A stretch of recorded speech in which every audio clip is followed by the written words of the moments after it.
Hello friends, मैं शशि एक बार फिर से आप सभी का स्वागत करती हूँ आपके अपने चैनल शशि जी के क्लासेज में। कैसे हैं सभी लोग? उम्मीद करती सभी लोग बहुत अच्छे होंगे और अपनी तैयारी को भी अपने जैसा मस्त एवं बेशम सुपर भी कर रहे होंगे। तो देखिए, हम लोग इस क्लास में चर्चा करेंगे मंगल ग्रह की। हालांकि पिछली क्लास में हम लोगों ने पढ़ लिया था बुध ग्रह को, शुक्र ग्रह को और सूर्य से संबंधित जितने भी प्रश्न बनने वाले थे, जितने भी फैक्ट बनते हैं, सभी को हम लोगों ने पिछली क्लास में क्लियर कर लिया था। ये सौर मंडल की चौथी क्लास होने वाली है। ठीक है, 3 क्लासों में हम लोगों ने पढ़ा सौर मंडल, सूर्य और अन्य ग्रह, इनके बारे में कौन कौन से पॉइंट बनते हैं, इनकी सभी बेसिक पॉइंटों को हम लोगों ने पिछली क्लासों में अच्छे से डिस्कस किया था। ठीक है, और इसी प्रकार हम लोग इस क्लास में भी मंगल ग्रह और भी सारे ग्रह के बारे में चर्चा करेंगे।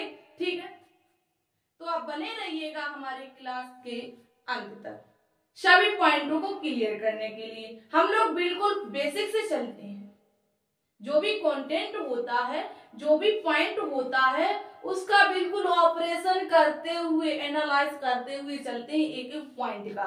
ठीक है, तो आपको सिर्फ समझना है, ध्यान देना है और नोट करना है। कॉपी पेन लेके बैठे हैं, नोट जरूर करना है। नोट करने से क्या होता है, आपका जो माइंड होता है बिल्कुल कॉपी पर रहता है, कॉपी पर रहता है और बोर्ड पर रहता है कि मैम क्या बता रही है और हमें क्या लिखना चाहिए। तो इससे क्या होता है, आपकी जो याद करने की क्षमता होती है ये बढ़ती है। ठीक है, तो आपको बार बार रटना नहीं पड़ेगा, बार बार याद नहीं करना पड़ेगा।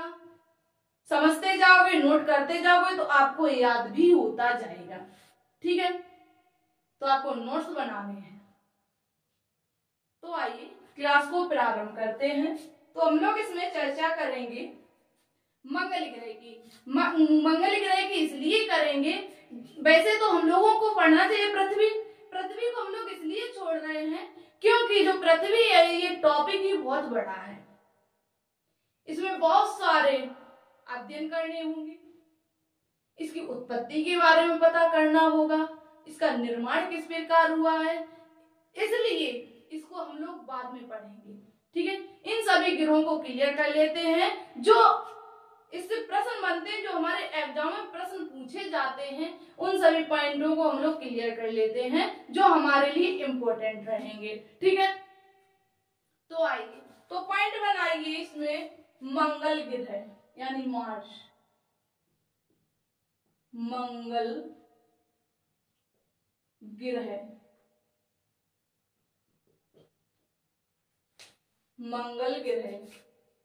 देखिए ये क्या है, ये हमारा है मंगल ग्रह। ठीक है, अब देखिए, जो अगर आपसे पूछा जाए जो मंगल ग्रह है इसे और किस नाम से जाना जाता है, किसको? ये मंगल ग्रह है, इसको और किस नाम से जाना जाता है? मंगल ग्रह को और किस नाम से जाना जाता है? मंगल ग्रह, तो इसको युद्ध का देवता भी कहा जाता है। क्या कहा जाता है इसको? युद्ध का देवता भी कहा जाता है, युद्ध का देवता। किस ग्रह को कहा जाता है? मंगल ग्रह को कहा जाता है। ठीक है, अब यहीं पर अगर आपसे पूछ दिया जाए कि सबसे अधिक लाल ग्रह कौन सा होता है, क्या सबसे अधिक लाल ग्रह कौन सा होता है और ये किस कारण होता है, किसकी अधिकता से होता है? तो सबसे अधिक लाल ग्रह मंगल ग्रह होता है। कौन सा होता है?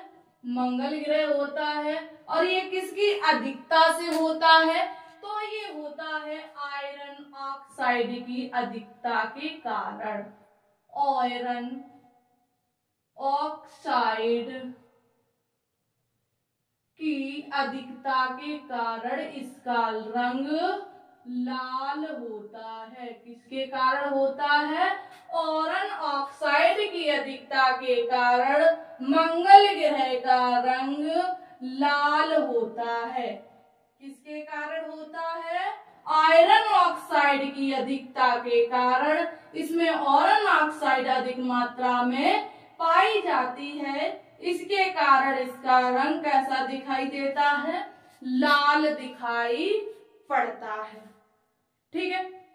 अब यही अगर आपसे पूछ दिया जाए जो मंगल ग्रह है ये सूर्य का परिक्रमण कितने दिनों में पूरा करता है, ये सूर्य का एक चक्कर कितने दिनों में पूरा कर लेता है। जिस प्रकार हमारी पृथ्वी है 360 दिनों 365 दिनों में पूरा करती है, तो ये जो मंगल ग्रह ये कितने दिनों में पूरा करता है। तो इसके परिक्रमण काल की बात की जाए, मंगल ग्रह का परिक्रमण काल, एक परिक्रमण कितने दिनों में पूरा करता है? परिक्रमण काल तो ये 685 दिनों में पूरा करता है। कितने दिनों में?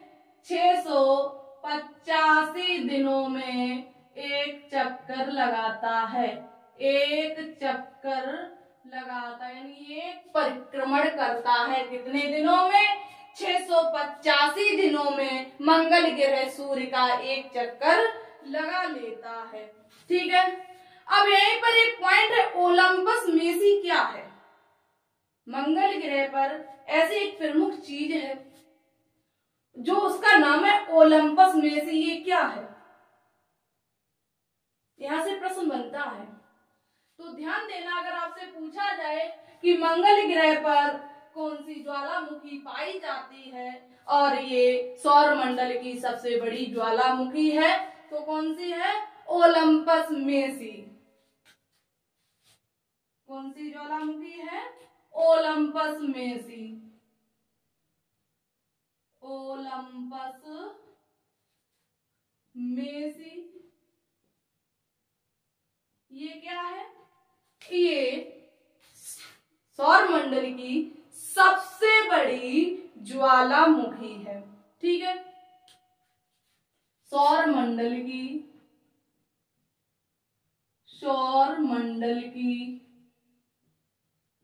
सबसे बड़ी क्या है? ये सबसे बड़ी ज्वालामुखी है। ज्वालामुखी है। क्या है? सौर मंडल की सबसे बड़ी ज्वालामुखी है। कौन सी है? ओलंपस मेसी। यहाँ पर एक स्थलाकृति पड़ती है, तो वह स्थलाकृति कौन सी, उसका नाम कोई बताएगा? अगर इसकी स्थलाकृति अगर आपसे पूछा जाए मंगल ग्रह पर कौन सी स्थलाकृति पड़ती है, तो अगर इसके स्थलाकृति की बात की जाए तो आप लोगों ने नाम सुना है निक्स ओलंपिया। कौन सा? निक्स ओलंपिया। निक्स ओलंपिया ये क्या है? स्थला आकृति है। ये निक्स ओलंपिया जो है, जो निक्स ओलंपिया है, ये क्या है? एक स्थलाकृति है, लेकिन है क्या? पर्वत। क्या है? पर्वत है। और ये सौर मंडल का सबसे बड़ा पर्वत है। क्या है? ये सौर मंडल का सबसे बड़ा पर्वत है, जो माउंट एवरेस्ट है इससे 3 गुना बड़ा अधिक है। कितना? 3 गुना अधिक बड़ा है। तो नोट करना है इसको। ये सौर मंडल का सबसे बड़ा, ये सौर मंडल का सबसे अधिक बड़ा, सबसे अधिक बड़ा पर्वत है। क्या है? सबसे अधिक बड़ा पर्वत है और ये माउंट एवरेस्ट से 3 गुना अधिक बड़ा है। किससे? माउंट एवरेस्ट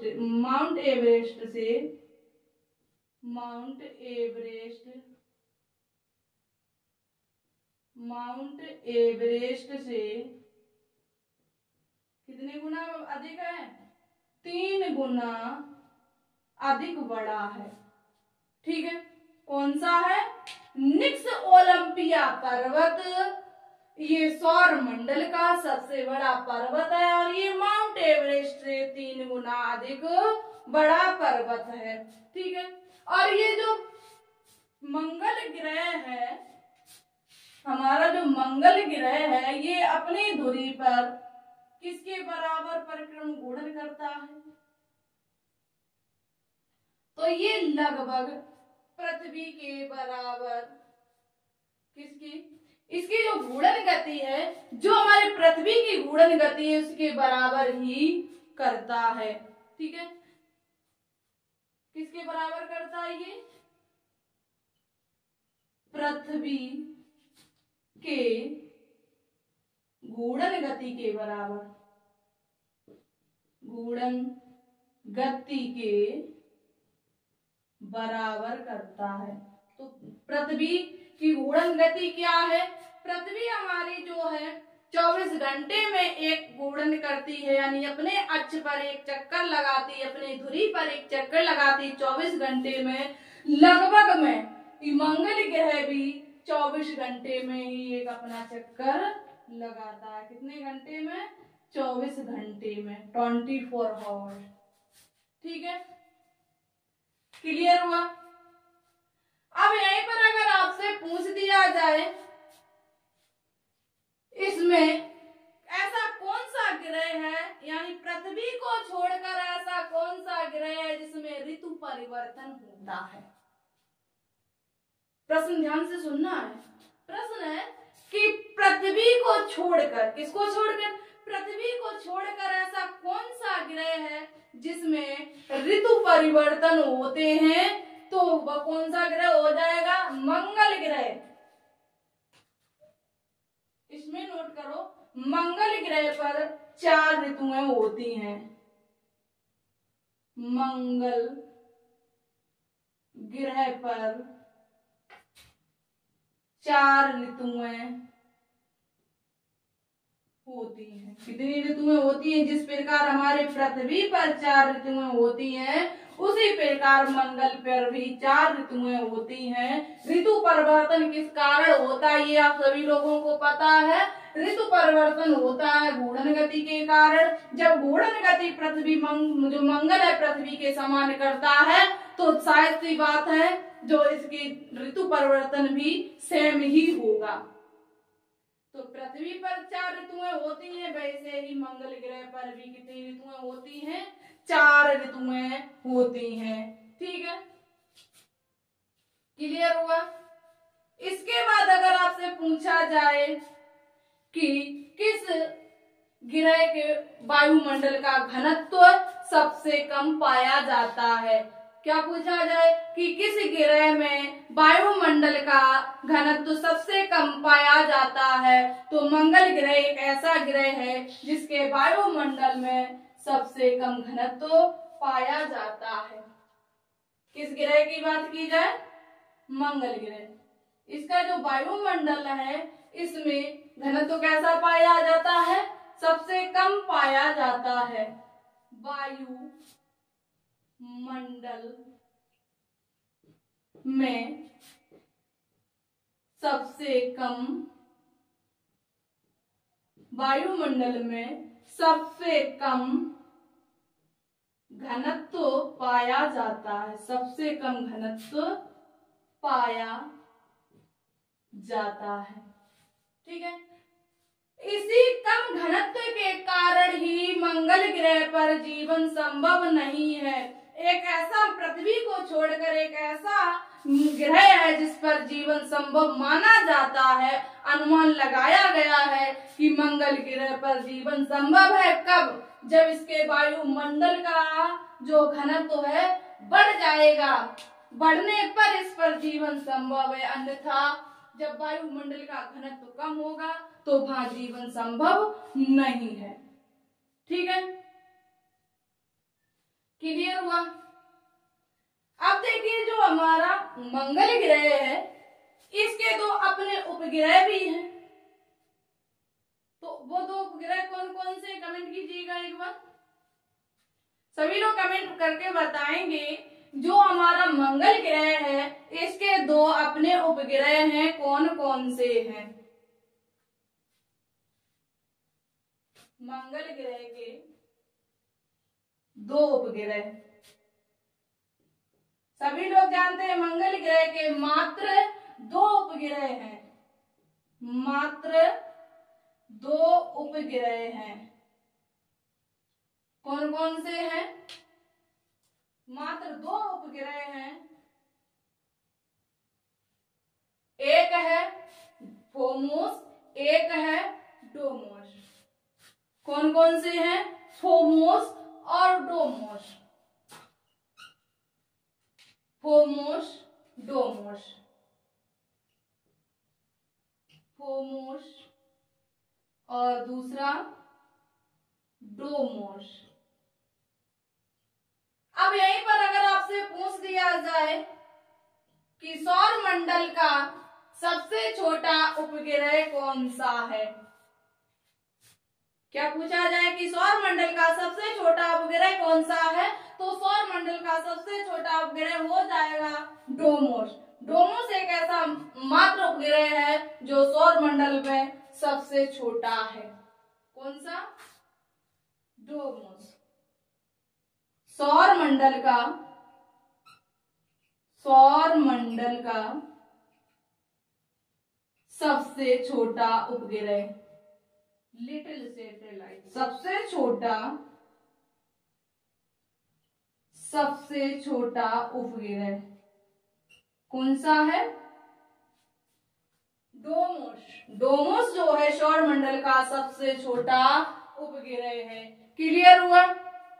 तो ये थे मंगल ग्रह से संबंधित तथ्य जो कि हमारे हर एग्जाम में पूछे जाते हैं। अब इससे अलग कहीं भी प्रश्न बन के नहीं जाएगा। ठीक है, तो सभी लोग एक बार स्क्रीनशॉट ले लीजिएगा। ले ली सभी स्क्रीनशॉट? चलिए अब आप लोग नेक्स्ट पॉइंट बनाएंगे। मंगल ग्रह के बाद कौन सा ग्रह आता है? मंगल ग्रह के बाद आता है बृहस्पति। कौन सा ग्रह आता है? बृहस्पति यानी जुपिटर। तो ये नोट कर लिया, सभी स्क्रीनशॉट ले ली? चलिए बहुत से नेक्स्ट पॉइंट बनाओ, बृहस्पति। अगर आपको क्लास समझ में आती है, सारे पॉइंट क्लियर हो रहे हैं, तो सभी लोग एक बार क्लास को शेयर करेंगे, लाइक करेंगे। जो लोग चैनल पर नए आए हैं चैनल को सब्सक्राइब करेंगे।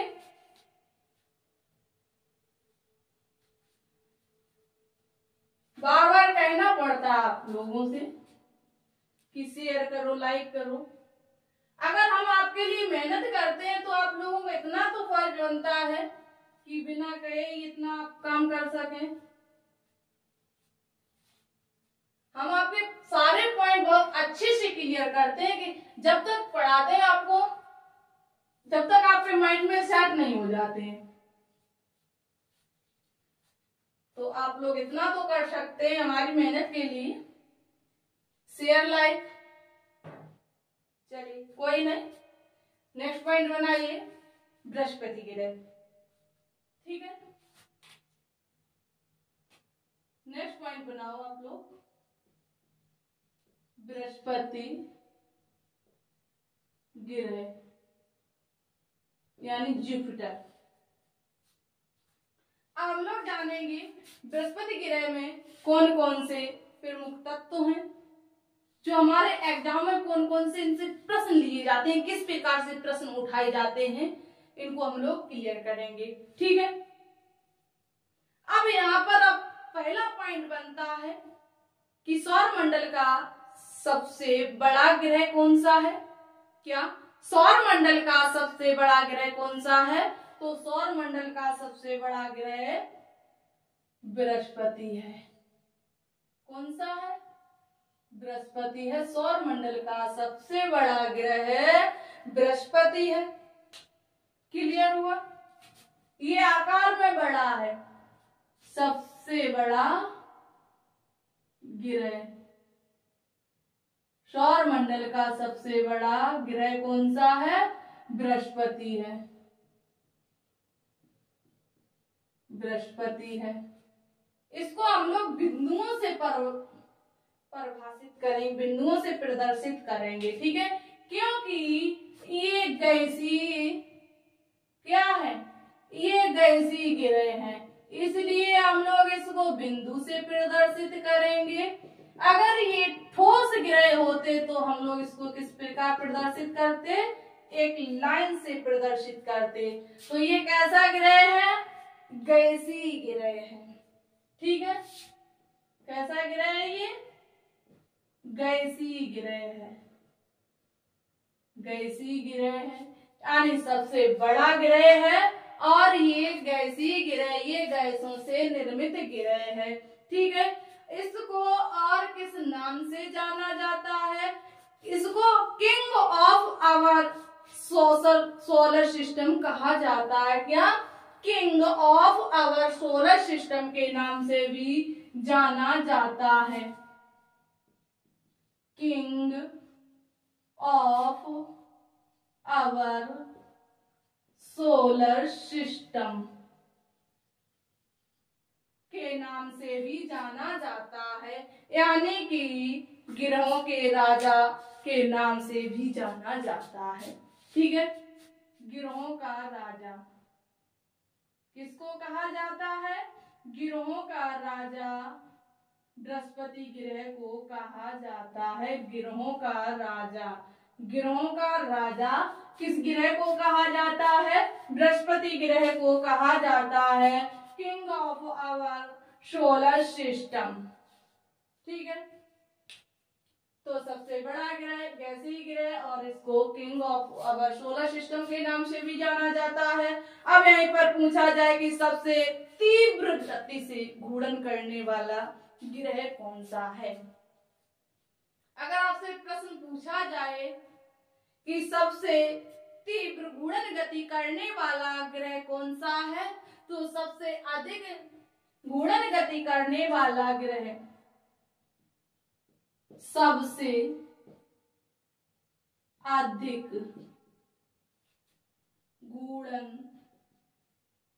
करने वाला ग्रह कौन सा हो जाएगा, करने वाला ग्रह।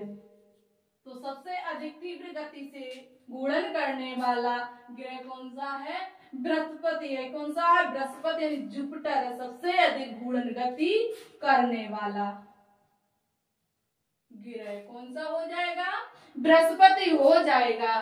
ठीक है, और इसका घूर्णन काल कितना होता है, अगर इसके समय की बात की जाए, जो इसकी घूर्णन गति है कितने समय की होती है, तो ये 10 घंटे में एक घूर्णन करता है। एक घूर्णन कर लेता है, कितने दिनों में कर लेता है, 10 घंटों की बात की जाए, इसमें 10 घंटे में एक घूर्णन कर लेता है। अपने अक्ष पर मात्र 10 घंटे का समय लेता है।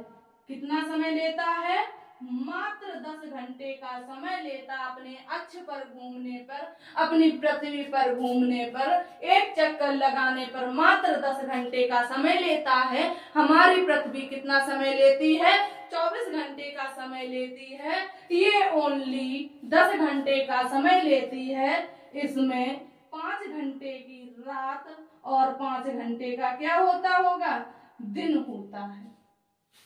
ठीक है, जिस प्रकार हमारी पृथ्वी 24 घंटे में करती है, तो 12 घंटे का दिन और 12 घंटे की रात होती है।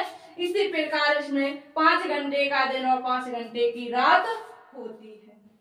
ठीक है, अब इसके परिक्रमण की बात करें, यानी जो सूर्य का चक्कर कितने दिनों में लगाता है, एक चक्कर कितने दिनों में पूरा कर लेता है सूर्य का, तो ये एक चक्कर, एक परिक्रमण पूरा करता है। एक परिक्रमण यानी इसका परिक्रमण काल, परिक्रमण काल कितने दिनों में करता है, तो ये लगभग 12 साल में, क्या लगभग 12 साल में पूरा करता है। लगभग 12 वर्ष में, लगभग 12 वर्ष में एक चक्कर पूरा करता है। ठीक है। इसका परिक्रमण काल कितना, लगभग 12 वर्ष, यानी कि 11.9 वर्ष में पूरा करता। अगर क्लियर समय पूछा जाएगा तो 11.9 वर्ष में पूरा करता है। ठीक है, क्लियर हो गया। तो आपने जान लिया कि इसका परिक्रमण काल कितने समय का होता है और इसका घूर्णन काल कितने समय का होता है। और ये अगर पूछा जाए कि शनि के बाद ऐसा कौन सा ग्रह है जिसपे सर्वाधिक उपग्रह पाए जाते हैं या सबसे अधिक ग्रह होते हैं, किसके बाद, शनि ग्रह के बाद। तो शनि ग्रह के बाद, नोट करो इसमें, शनि ग्रह के बाद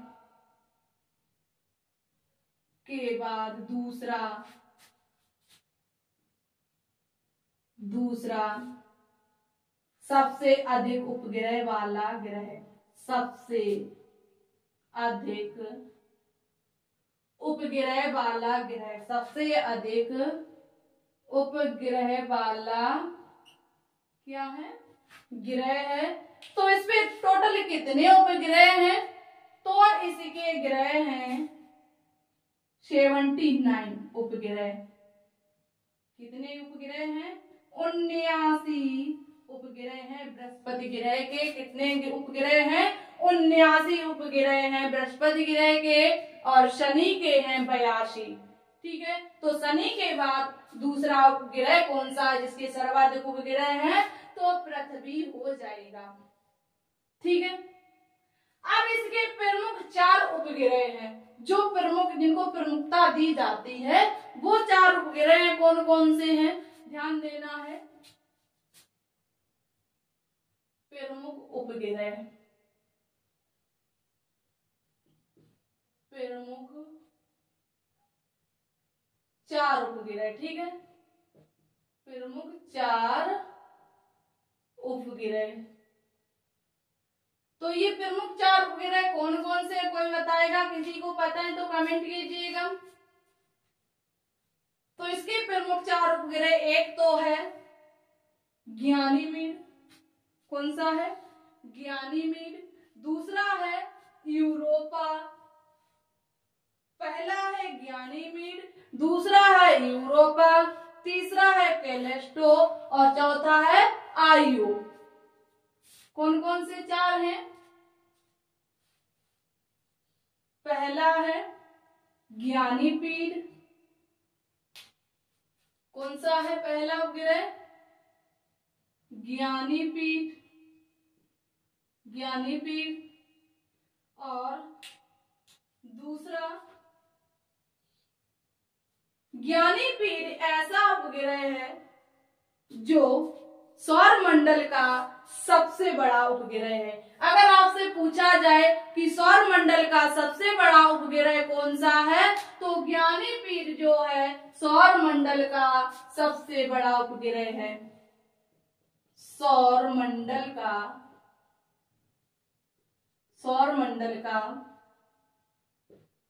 सबसे बड़ा उपग्रह कौन सा हो जाएगा, ज्ञानीपीड सौर मंडल का सबसे बड़ा उपग्रह है। और सबसे छोटा कौन सा है, डोमोस। ये हमने पहले क्लियर किया था। ये मंगल ग्रह का जो उपग्रह है डोमोस, वो सबसे छोटा ग्रह है, और जो बृहस्पति ग्रह है इसका मुख्य ग्रह है एक ज्ञानीपीड, वो सबसे बड़ा, सौर मंडल का सबसे बड़ा ग्रह हो जाएगा। ठीक है, और इसके बाद ये दूसरा कौन सा है, तो ये है दूसरा उपग्रह है यूरोपा। कौन सा है, यूरोपा।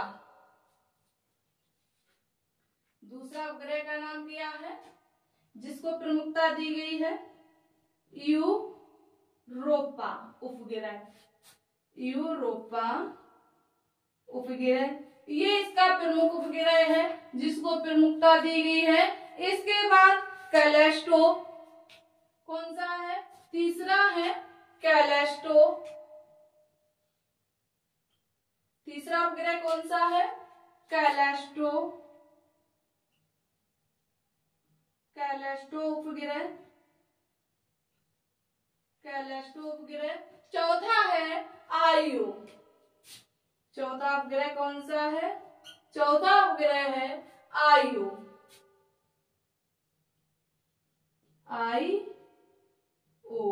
ये चौथा उपग्रह है जिसको प्रमुखता दी गई है। ठीक है, अब इनको प्रमुखता दी क्यों गई है? अगर आपसे पूछा जाए कि गैलीलियो ने किन उपग्रहों की खोज की है, क्या पूछा जाए कि गैलीलियो द्वारा खोजे गए उपग्रह कौन कौन से हैं, तो गैलीलियो द्वारा खोजे गए उपग्रह ज्ञानीपीठ, यूरोपा, कैलेस्टो, आईओ, ये चार प्रमुख जो उपग्रह हैं ये किसके द्वारा खोजे गए? ये गैलीलियो द्वारा खोजे गए। इसकी खोज किसके द्वारा की गई? इसकी खोज गैलीलियो द्वारा की गई। किसके द्वारा की गई? गैलीलियो द्वारा खोज की गई। गैलीलियो द्वारा इनकी खोज की गई। गैलीलियो द्वारा इनकी खोज की गई। किसकी? ज्ञानपीठ, यूरोपा, कैलेस्टो, आईओ, ये ऐसे चार प्रमुख हैं जिसकी खोज गैलीलियो द्वारा की गई, इसलिए इसको गैलीलियन उपग्रह कहा जाता है। क्या कहा जाता है? गैलीलियन उपग्रह कहा जाता है। इन ग्रहों को और किस नाम से जाना जाता है? तो इनको गैलीलियन उपग्रह कहा जाता है। गैलीलियन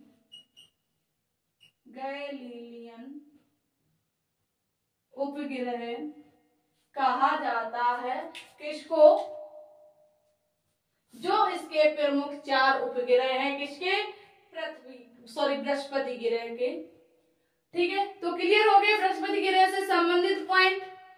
जो भी हमारे एग्जाम में प्रश्न बनते हैं इसके बाहर कोई भी प्रश्न नहीं जाएगा, कहीं से भी पूछा जाए। ठीक है, तो सबसे बड़ा ग्रह बृहस्पति गैसीय ग्रह बृहस्पति, और इसे किस नाम से जाना जाता है? King of our solar system. सबसे अधिक घूर्णन गति करने वाला ग्रह बृहस्पति कितने समय में करता है? 10 घंटे में। इसका परिक्रमण काल कितना होता है? 12 वर्ष का होता है। और ये शनि के बाद दूसरा सबसे बड़ा ग्रह है जिसके अधिक उपग्रह, यानी शनि के बाद दूसरा ग्रह है जिसके सर्वाधिक उपग्रह है। कितने हैं? 79। गैलीलियो द्वारा इनके चार प्रमुख उपग्रहों की खोज की गई। इसके चार प्रमुख उपग्रह कौन कौन से हैं? ज्ञानपीठ, ये सौरमंडल का सबसे बड़ा उपग्रह है। यूरोपा, कैलेस्टो, आईओ, ये चार गैलीलियो द्वारा खोजे गए हैं। क्लियर हो गया? ये थे बृहस्पति से संबंधित तथ्य जो हमारे एग्जाम में लगातार पूछे जाते हैं। ठीक है, इसके बाद हम लोग क्लियर करेंगे शनि ग्रह को। किसको? शनि ग्रह को पढ़ेंगे। तो सभी लोग एक बार इसके लिए स्क्रीनशॉट ले लीजिएगा। ले ली सभी ने स्क्रीनशॉट? चलिए, अब हम लोग बात करेंगे शनि ग्रह की। चलिए, तो नेक्स्ट पॉइंट बनाओ आप लोग, शनि ग्रह। इसको भी हम लोग इसी तरह अच्छे से समझते हुए सारे पॉइंटों को क्लियर करते हुए पढ़ेंगे। तो आपको सिर्फ पढ़ना है, क्लास के अंत तक रहना है सभी पॉइंटों को क्लियर करने के लिए। अगर आपको कोई डाउट रहता है इसके बाद भी तो आप कमेंट करके कमेंट बॉक्स में पूछ सकते हो, आपको उसका आंसर अवश्य दिया जाएगा। ठीक है, लेकिन कमेंट जरूर करना। अगर नहीं भी आपको डाउट रहता है तो आपको बताना है आपको ये जो क्लास है कैसी लगी, समझ में आई या नहीं आई है। ठीक है, बताना जरूर। अगर नहीं आती है तो हम और प्रयास करेंगे आपको अच्छे से समझाने का और अच्छा बेस रखने का। ठीक है, अगर आती है तो अच्छी बात है। चलिए, तो नेक्स्ट पॉइंट बनाया आप लोगों ने शनि ग्रह, शनि ग्रह। इसको भी हम लोग इसी प्रकार क्लियर करेंगे, ठीक है। ये दूसरा सबसे बड़ा ग्रह है। शनि ग्रह जो है बृहस्पति के बाद दूसरा सबसे बड़ा ग्रह है। किसके बाद? बृहस्पति के बाद शनि ग्रह दूसरा सबसे बड़ा ग्रह है। किसके बाद है? बृहस्पति के बाद। बृहस्पति पहले पर आता है, ये दूसरा सबसे बड़ा ग्रह है। सबसे बड़ा ग्रह किसी सेकंड नंबर पर आता है, ठीक है। अब यहीं पर अगर आपसे पूछा जाए कि दूसरा सबसे तेज घूर्णन गति करने वाला ग्रह कौन सा है, तो दूसरा सबसे तेज घूर्णन गति करने वाला ग्रह हो जाएगा शनि। दूसरा सबसे तेज घूर्णन गति करने वाला, घूर्णन गति करने वाला उपग्रह, सॉरी ग्रह है, उपग्रह नहीं, हम लोग ग्रह की चर्चा कर रहे हैं। तो दूसरा सबसे तेज घूर्णन गति करने वाला ग्रह कौन सा हो जाएगा? शनि ग्रह हो जाएगा। पहला कौन सा है? बृहस्पति है। इसके चारों ओर वलय पाए जाते हैं। जो शनि का, अगर आपसे पूछा जाए कि निम्न में से ऐसा कौन सा ग्रह है जिसके चारों ओर वलय पाए जाते हैं, तो ऐसा कौन सा ग्रह हो जाएगा जिसके चारों ओर वलय पाए जाते हैं? तो शनि ग्रह है। इसके चारों ओर, इसके चारों ओर क्या पाए जाते हैं? वलय पाए जाते हैं, यानी रिंग्स पाए जाते हैं। चारों ओर वलय पाए जाते हैं, रिंग्स पाए जाते हैं। किसके चारों ओर? शनि ग्रह के चारों ओर वलय यानी रिंग्स पाए जाते हैं, ठीक है। जैसे देखिए ये क्या है? हमारा ग्रह है, ठीक है। क्या है? शनि ग्रह है। अब इस पर देखिए जो वलय है, रिंग्स किस प्रकार के होते हैं? ये क्या है? ये रिंग्स है। इसके रिंग्स के कारण शनि ग्रह की सुंदरता बढ़ जाती है, इसलिए इसको सुंदर ग्रह भी कहा जाता है। किस नाम से जाना जाता है? सुंदर ग्रह के नाम से भी जाना जाता है। किसके कारण सुंदरता बढ़ जाती है? वलय के कारण यानी रिंग्स के कारण शनि ग्रह की सुंदरता बढ़ जाती है, इसलिए इसको सुंदर ग्रह कहा जाता है। इसे गिलस्की नुमा ग्रह भी कहा जाता है। किसको? जो शनि है इसको गैलेक्सी नुमा ग्रह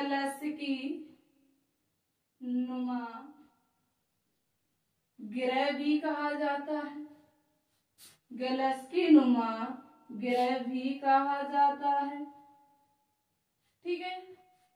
किसके नुमा ग्रह कहा जाता है? गैलेक्सी यानी आकाश गंगा की तरह भी इसकी तुलना की गई है। किससे? आकाश गंगा से, ठीक है। अब पूछा जाए कि सबसे कम घनत्व वाला ग्रह कौन सा है? क्या पूछा जाए? अगर आपसे पूछ दिया जाए कि ऐसा कौन सा ग्रह है जिससे सबसे कम घनत्व है? ध्यान रखना एक पॉइंट, यहाँ पर आप कंफ्यूज होंगे। जो मंगल ग्रह था उसके वायुमंडल का सबसे कम घनत्व था, और इसमें किसका है? इसमें शनि ग्रह का ही सबसे कम घनत्व है। इसमें कंफ्यूजन नहीं होना है। मंगल ग्रह का वायुमंडल कम घनत्व का है, और इसमें जो शनि ग्रह है इसका ही घनत्व कैसा है? सबसे कम है। तो सबसे कम घनत्व वाला ग्रह कौन सा हो जाएगा? शनि। सबसे कम घनत्व वाला ग्रह कौन सा हो जाएगा? सबसे कम घनत्व वाला ग्रह शनि हो जाएगा। सबसे कम घनत्व वाला ग्रह शनि हो जाएगा। तो इसमें कितना घनत्व पाया जाता है? तो इसमें घनत्व पाया जाता है 0.7 ग्राम प्रति सेंटीमीटर क्यूब। कितना है? 0 ग्राम प्रति सेंटीमीटर क्यूब घनत्व पाया जाता है। ठीक है। अब यहीं पर पूछा जाए कि सर्वाधिक उपग्रह वाला ग्रह कौन सा है?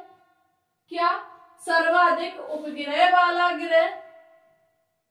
तो सर्वाधिक उपग्रह वाला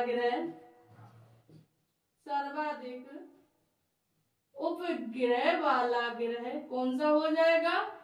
सर्वाधिक उपग्रह वाला ग्रह शनि है। कौन सा है? शनि है। इसके कितने ग्रह हैं? तो इसके 82 उपग्रह हैं। कितने उपग्रह हैं? 82 उपग्रह हैं। कितने हैं? 82 उपग्रह हैं। किस ग्रह के? शनि ग्रह के 82 उपग्रह हैं। ठीक है। अब इसके परिक्रमण काल की बात की जाए, शनि ग्रह का परिक्रमण काल कितना होता है? ये सूर्य का चक्कर कितने साल में पूरा करता है? परिक्रमण काल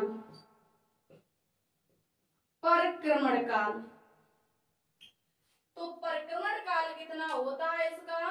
तो इसके परिक्रमण काल की बात की जाए तो 29 साल, 29.5 साल, यानी 29.5 वर्ष, 29.5 साल, 29.5 वर्ष, ये इसका क्या होता है? परिक्रमण काल होता है। ये इतने दिनों में सूर्य का एक चक्कर लगा पाता है। कितने वर्ष में? 29.5 वर्ष में सूर्य का चक्कर लगा लेता है। ठीक है। तो ये थे हमारे शनि ग्रह से संबंधित तथ्य।